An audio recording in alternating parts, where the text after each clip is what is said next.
खतरा हुन्छ। ल हेर्नुहोस्, यो चाहिँ केराको बुङ्गा यसरी निकाल्नुपर्छ है। अब हेर्नुहोस् है, यसको यो खाना हुन्न है गाइस, यो बिचमा हुन्छ यस्तो, यो यति साह्रो हुन्छ यो, यसलाई ट्याक्क निकाल्नु है।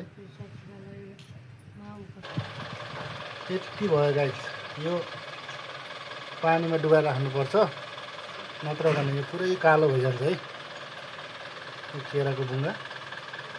अनि यसलाई कसरी बनाएर खाने होला भनेर सोच्दै हुनुहुन्छ भने यसलाई पहिला बोइल गर्ने है, चोप लगाइसकेपछि बोइल गर्ने, त्यहाँबाट निकालेर स्याक्ट तिल भुटेर तिल पिसेर नुन, तपाईँको नुन कति हुन्छ नुन आफ्नो इच्छा अनुसार, अनि खुर्सानी सब मसला मिसाएर चट्ट अचार बनाएर खान सकिन्छ है। नर्मल तपाईँले पकाएर पनि खान, सब्जी पकाएर पनि खान सक्नुहुन्छ है। यो एकदम हेल्दी अर्ग्यानिक भयो बुढिया। धन्यवाद।